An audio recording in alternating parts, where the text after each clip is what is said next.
Good morning. We have arrived at the very last sermon of our series. Did we like it? Yes. Yeah, great. I have actually a test for you. We're going to go through all of the kings that we've looked at. I think we've had 12 kings so far. Today's king, before I'm going to introduce him, we're going through all of them. We're going to see if you all paid attention. The title of the series was Good King, Bad King. And I just need you to use your thumbs, okay? It's very, very simple. Don't worry too much. 2 thumbs up is a really good king. Just solid, very solid. Don't worry about, it doesn't need to be perfect. Only today's king is. Just a really good king, okay? Spoiler, sorry. And if it's a king that started really well, but ended badly, 1 thumb up and 1 thumb down, okay? Doesn't really matter which one. We don't do it the other way around, so don't worry. Finally, well, you guessed it, like bad king, thumbs down, right? Okay? So we do the very first. We have the very first. We've got some slides. These are the 3 kings that ruled over the united kingdom of Israel, right? So Israel and Judah was still one kingdom. Saul was the very first king that was appointed. What do we think? Interesting, okay. I see a lot of mixtures. I see also some thumbs down. He actually started off quite well. He actually started off really well. We also know that at some point he turns very rebellious and does not obey God's commands. And at the end, God says, I'm going to appoint someone else, someone after my own heart. And that is our next king, David. A little bit easier. Clinton, that's harsh. I would say thumbs up. Yeah. We know. Yeah. We know David wasn't the perfect king. We know that. He actually sent a man into war to die so he could marry his wife. So don't do that. It's not good. But he also was a man after God's heart. And in everything, even when he made the mistakes, he would actually always come back to God. And this is very unique. So if we look at all the kings that we've looked at, very few, if not any, I think there's only one king who really, truly, faithfully came back to God all the time. And this is actually the reason why in 2 Solomon 7, we have this beautiful story whereby David says to God, I want to build you a house. I want to build you a temple. And God's response is, you're not going to build me a temple because you've waged too many wars. There's blood on your hands. But I'm going to build your house. I'm going to establish it forever. And on your throne there will be a king forevermore. So this is a really important, little pointer to where you're going today, because we know that also that the line of kings ended, right? Last week we were looking at Zedekiah, the last king. But this is really important for today. The Davidic covenant, it's called. Okay, Solomon, his son. What do we think? Yeah, very good, very good. Mixture. He started off incredibly well. Wisest man on earth. But also, let's stay with the good stuff. He built the temple that David wanted to build. Really, really high of his career.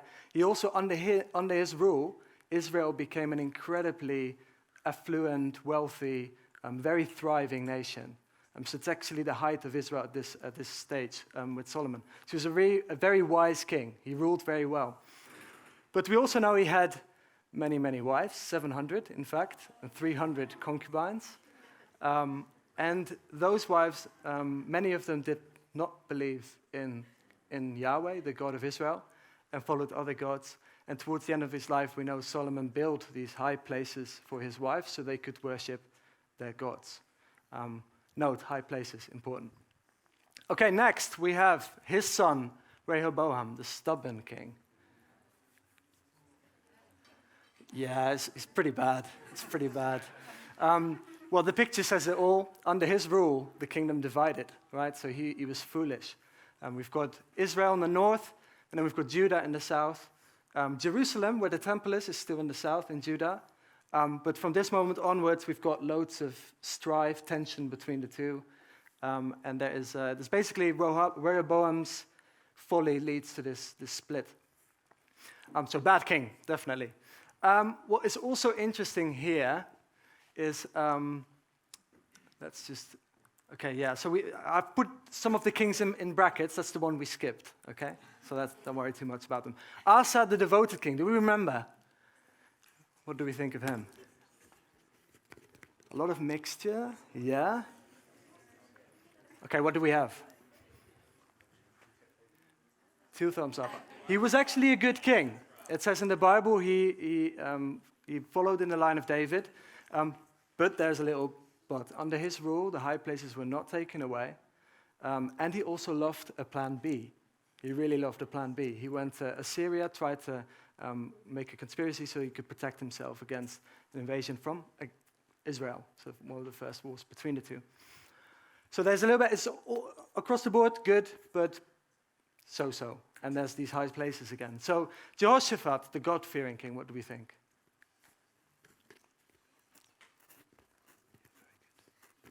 That's it. It's very similar. He's very, very similar to his dad, Asa. Also loved his plan B, and actually gave his own daughter into a marriage alliance with Ahab, the king of Israel. Bad king. From this stage onwards, we only have bad kings in Israel, right? And all the kings we look at from this moment on were the Judah's kings. Okay, next one. Next slide. We have Joash, the fundraising king. What do we think? Oh, there's more doubt here. I love it. Do we still remember? He was the one who was hidden in the temple until he was 7 years old. And then started to collect a lot of just goods and money to repair the temple, basically. But we also know he ended badly. So in Chronicles, it says that towards the end of his life, did a lot of idolatry and completely fell from grace. So that's interesting. Amaziah, the reckless king.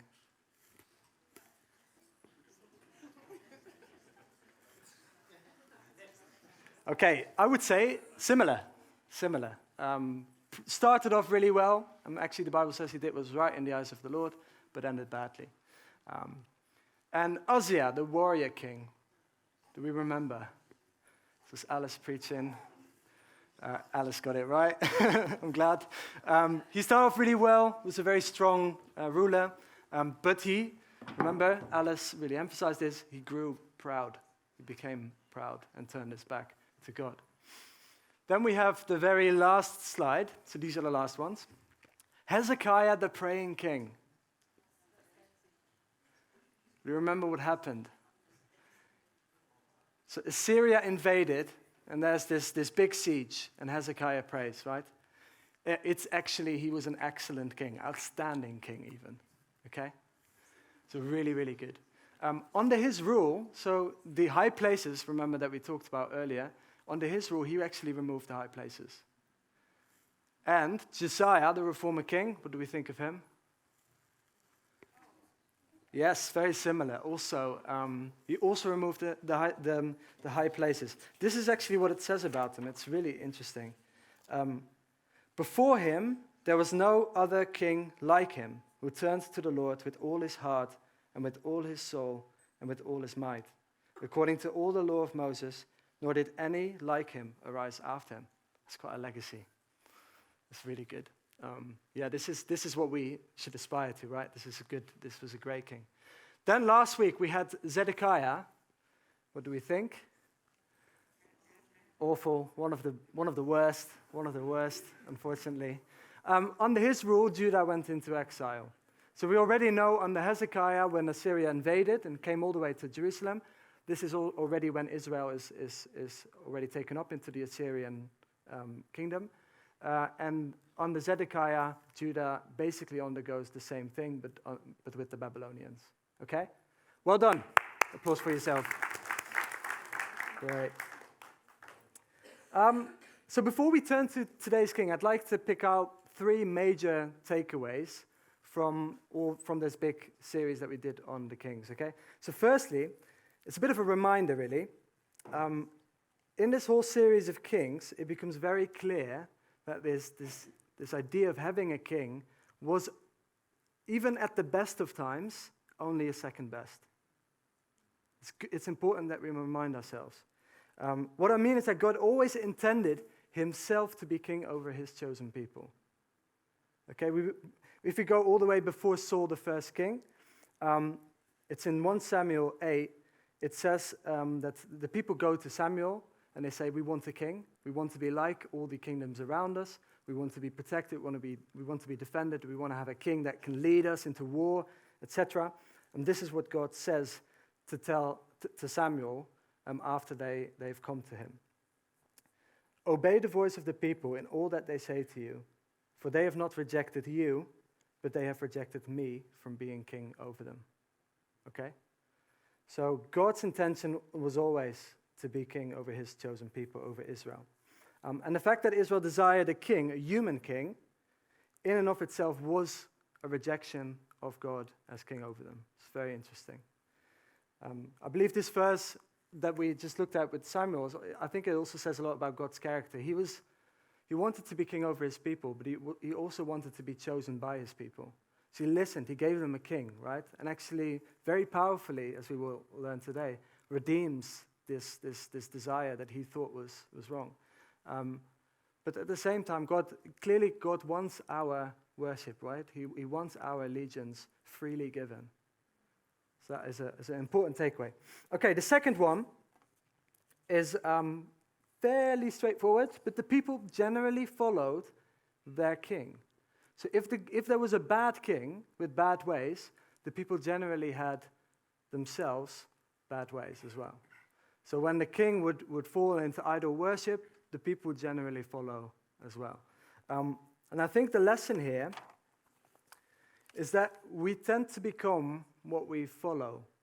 So who we give our allegiance to is also the kind of role model that we are shaped after. Whether we like it or not, that's what happens. This is because we were made to worship. We were made to give our allegiance away. It's not a flaw in us. It is by design. God always meant for us to be worshippers, to give our allegiance. Obviously, to him, right? So the problem is not that we are worshippers. The problem is that we worship the wrong things. We give our allegiance to the wrong things. Okay? That was the second one. So the third one, last one. What's the deal with these high places? It's fascinating because even for many of the good kings, the Bible frequently says that they failed to take away the high places.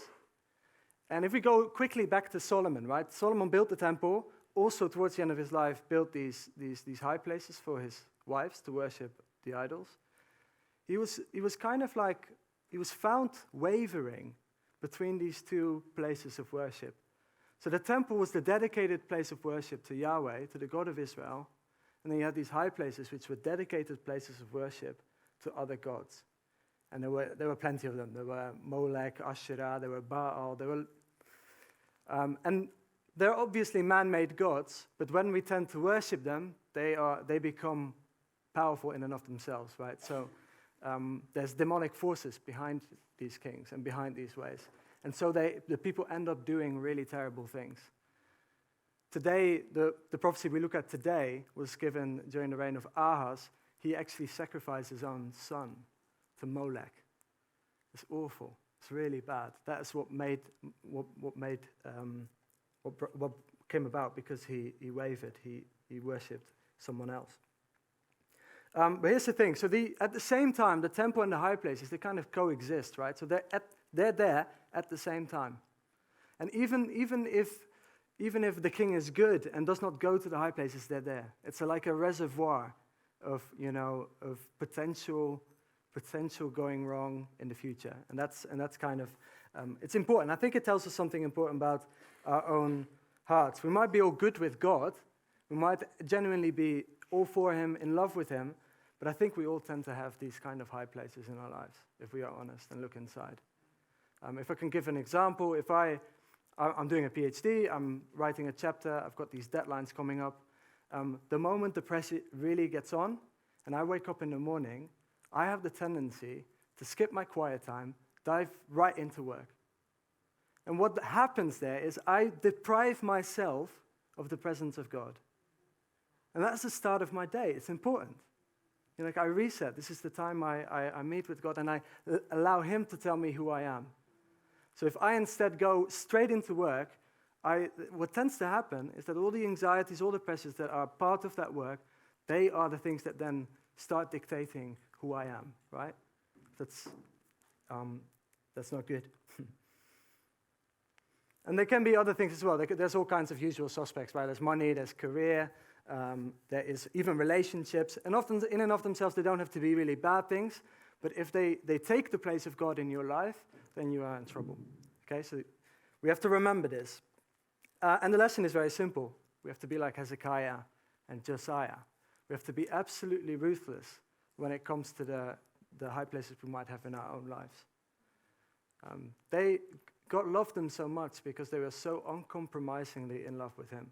Nothing else took God's place, and that is the takeaway. Okay, let us go to our passage of today. Anyone here who has been in church with Christmas?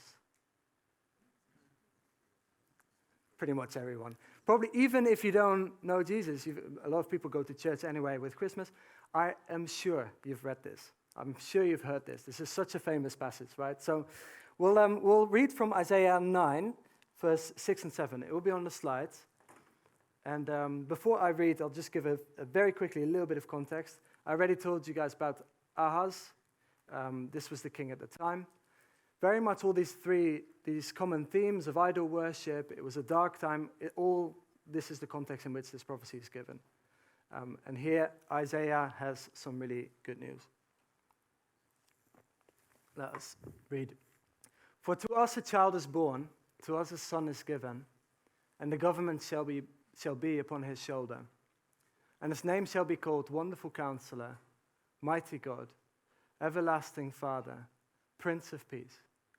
Of the increase of his government and of peace there will be no end. On the throne of David and over his kingdom, to establish it and to uphold it with justice and with righteousness. From this time forth and forevermore, the zeal of the Lord of hosts will do this. The message, there's a king coming that will right all the wrongs of all the bad kings that we've had in this time. So we looked at most of the good kings. All the ones in between, the ones between brackets, pretty much all of them were terrible. And there was a lot of idol worship in the land. And ever since David, remember the covenant God made with David, that someone would come after him in his line to sit on his throne. Ever since David, we talk about this coming king as the Messiah. And this is where we get the word Christ from. And it basically means the anointed one, the royal anointed one. And at the time of Jesus, the Romans had taken control over most of the surrounding Mediterranean Sea and the Middle East.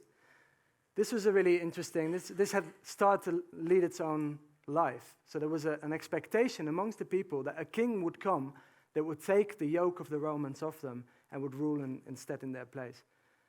And this was for a lot of people, this was a military kind of expectation. There would be a king that would wage war against the Romans. Now we know it's very different, right? And yet we talk about Jesus is coming as the gospel. That's a word we Christians really like. Basically that means gospel comes from Godspell, which is good news or good story. And that is basically our translation of the word evangelion. Can you say that? Evangelion, very good. This is a Greek term, and it basically means good news. And what is interesting about this term is that it was used by the Roman emperors. When they had conquered a new territory, they would come in and they would proclaim the good news that the emperor had come and had taken control over the land. So this was a word that the disciples of Jesus used to announce the coming of the new king. Okay, but we also know that when Isaiah made this prophecy, this was still a long way. A long way away. You get it. Not a native speaker. So the promised king was a long way off. So the kingdom of Israel went into exile soon after, as we learned last week with Zedekiah. And even when they returned, all of Israel was still under the control of foreign rulers all the way to Jesus. So at first they're sent back, so it's the Babylonians, then after it's the Medes and the Persians, and then the Greeks came. So you know the story, Alexander the Great conquered most of the Middle East. And then afterwards, there were a couple of Greek rulers, and then there were the Romans who took over again. It's a lot more complex than that, obviously. This is like 600 years of history. But you get the gist. There were foreign rulers in place. Where was this promised king?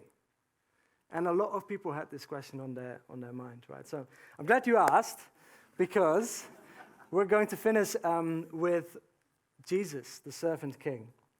Now, we've given all of the kings titles, and I think with Jesus you will allow me a couple of additional titles. So I have 4 titles for Jesus, and I'll take you through them one by one to show you how profound Jesus' claim is to the throne, okay? He was the born king, 1. He was the servant king, 2. The obedient king, 3. And 4, the resurrected king, okay? If these all hold up, it makes us understand why Jesus' life, his ministry was 3 years in an area not much bigger than Wales, why it sends shockwaves to the entire world, okay? And why we are gathered here today. If he did what he did, and we believe that he did what he did, that's the reason why we're gathered in his name, and we're worshiping him, and we're doing that, right? So really important to keep in mind. So first off, Jesus the born king. I need 2 volunteers with loud voices. Pete and David. Excellent. You can stay.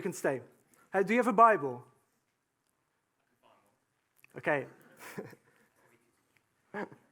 Pete, can you look up the very first verse of Matthew? Yes.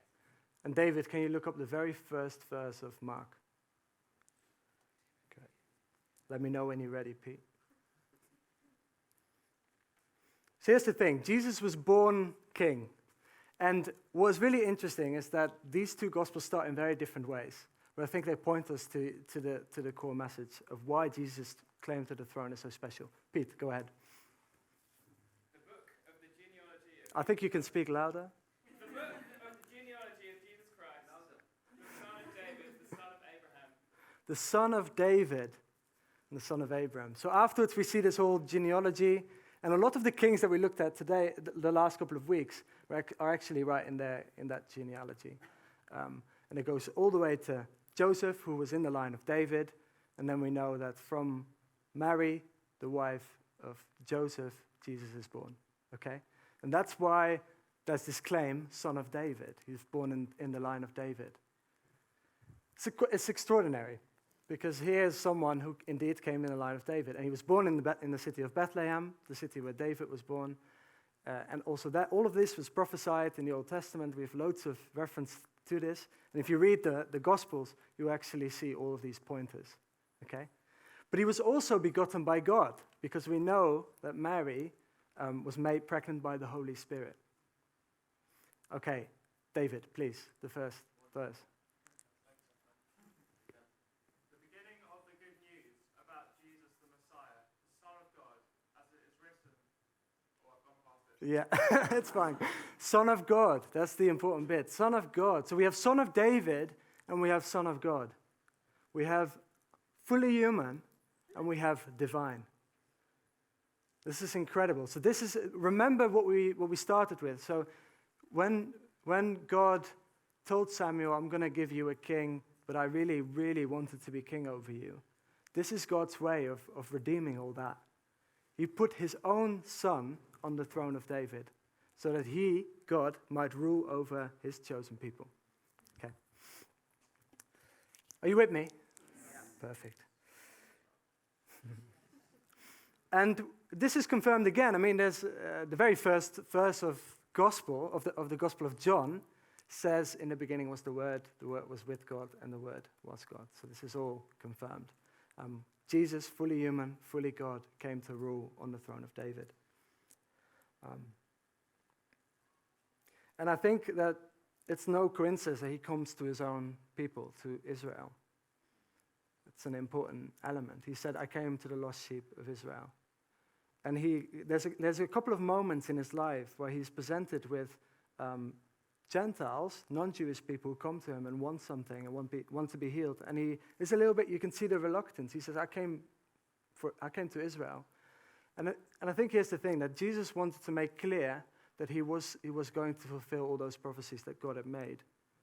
But through his death and his resurrection, he opens up all of these promises to all of us as well.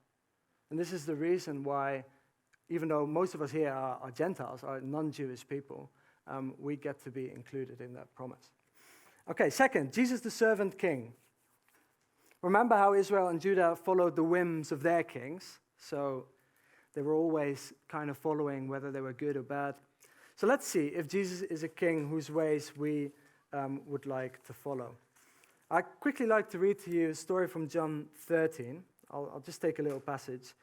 And there's this beautiful scene where Jesus is having a meal with his disciples, and this is what happens. Mind the wording. This is incredible. Jesus, knowing that the Father had handed all things to him, and that he had come from God and was going back to God, got up from supper and laid his outer garments aside. And he took a towel and tied it around himself. Then he poured water into the basin and began washing the disciples' feet and wiping them with the towel which he had tied around himself. Jesus' ways was a life filled with service to others. So he healed the sick, he freed people from the demonic oppressions they had, raised people from the dead, forgave people their sins. It was a life of service to others. And he calls on his disciples to do the same thing. So this is a king that gives us the good example, and it's a really good one to follow, right? It's a really, really good one for us to completely give ourselves to. But he also did this, quote, knowing that to him was given all things in heaven and earth. He did this knowing that he had all the authority given to him by the Father. He did this as king. Thirdly, Jesus the obedient king. Everything Jesus did, he did in perfect obedience to the Father. So he constantly emphasizes that everything, he said, everything I do, there's nothing I do that I don't see the Father do. In everything, he was always following the Father's will perfectly. Imagine a king that would have done that in the old times. It would have been the perfect king, right? It would have been the sinless king. None of the kings we looked at lived up to this standard by a margin. That's why in the beginning we had a bit of grace, right? Thumbs up, not quite perfect, okay? Jesus was fully perfect. And there's more to this. His obedience led him to the cross, we are told. And his obedience also led him to earn the crown. This is what it says in Philippians 2, in verse 8. It says, and being found in appearance as a man, he, Jesus, humbled himself by becoming obedient to the point of death, even death on a cross.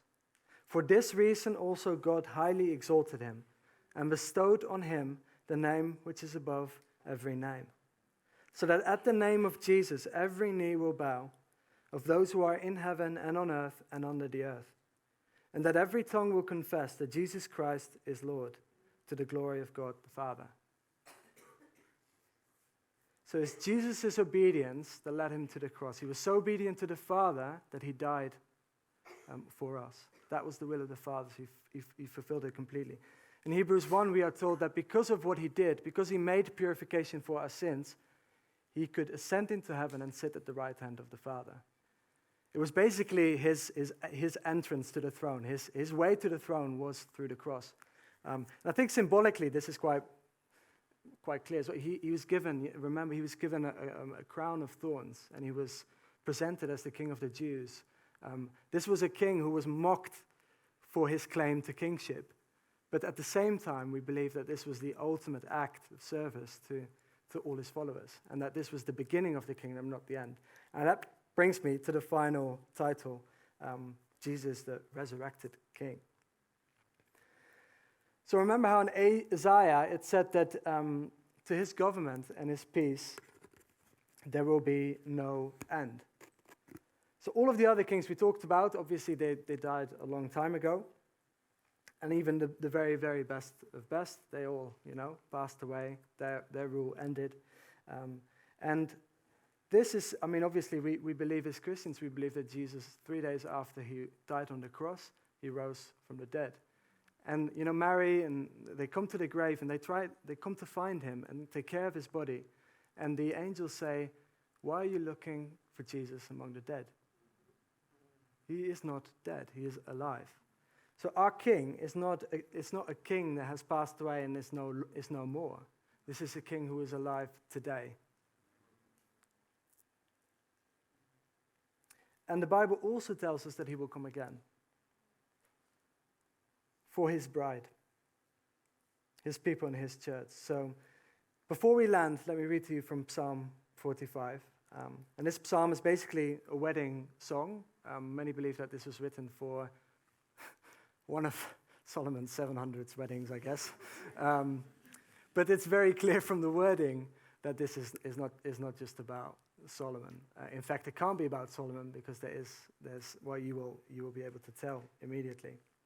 This is in Jewish culture is also read as a messianic psalm, as something that points towards the coming Messiah. From verse 6, "Your throne, God, is forever and ever." Clearly not about Solomon, right? Solomon was not God. "The scepter of your kingdom is a scepter of justice. You have loved righteousness and hated wickedness. Therefore God, your God, has anointed you with the oil of joy above your companions. All your garments are fragrant with myrrh, aloes, and cassia. From ivory palaces, stringed instruments have made you joyful. King's daughters are among your noble women. At your right hand stands the queen in gold from Ophir." And this is really beautiful. "Listen, daughter." This is addressing the bride. "Listen, daughter, look and incline your ear. Forget your people and your father's house. Then the king will crave your beauty because he is your Lord. Bow down to him." Sounds a bit strange today, right? To ask a bride to do that. But I think it's exactly the kind of response that Jesus' kingship demands of us. We must forget our past, must forget our own lives, leave it all behind, have no high places, and absolutely uncompromisingly give ourselves to God, to Jesus. Follow his example. So yeah, we are the bride of Jesus, the anointed king. That's all of us here today. So to conclude, I would like to ask you to reflect a little bit. So in the beginning, we had these different thumbs, right? Thumbs up, thumbs down. You might look at yourself and you might genuinely see a Josiah and a Hezekiah. You might see someone fully committed to Jesus, to God, and you're all in. And if that's you, then well done. That's really great. Keep running your race and finish strong. So it's not about, we know from many of the kings that they started well, and then at some point they get distracted and get entrenched in their ways. So I would really advise you to be moldable and be open to correction. It's basically for you, there's an incredible prayer that David prayed. You will know these words. "Search me, O God, and know my heart. Try me and know my thoughts. And see if there be any grievous way within me, and lead me in the way everlasting." So just keep praying this prayer. Keep asking God to show you. For others, the verdict's probably much more mixed, right? If I'm honest, in my own heart, most of the time I see that. I see God's temple, God's presence, which I love, and I love going there, but I also see these distracting places that I go for my quick fixes and all that kind of stuff. The problem with these things is that if you put your foot on one, if you put your left foot on a rock and the other in shifting sand, you won't be standing comfortably and securely. You might be standing, but it's shaky, it's uncomfortable, right? You don't want to be that. For you, the message is, and for me myself, be like Josiah and Hezekiah. Be absolutely ruthless when it comes to the high places in your life. Take them away if needs be. And I think this is not put too strongly, because when you hear Jesus' own words, it's, if your right hand makes you to sin, cut it off. And the message is, if there's anything within you that distracts you from knowing and loving me, take it away. Be absolutely ruthless with it, okay?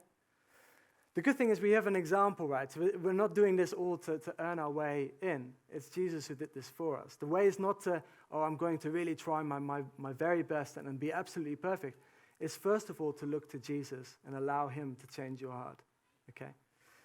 Finally, you might be hearing all this for the first time, or for any reason, genuinely look into your own heart and see that it's not as pretty. It's really thumbs down.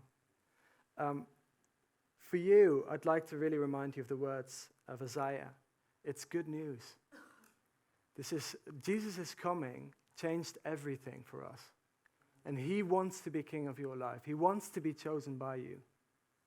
And this is not just a king, a flawed human king that you give yourself to, where it's kind of half-half.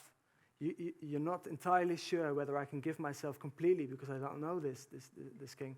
This is a king that is absolutely perfect, a reflection, a radiance of the glory of God. It's totally safe and appropriate to give yourself fully to him.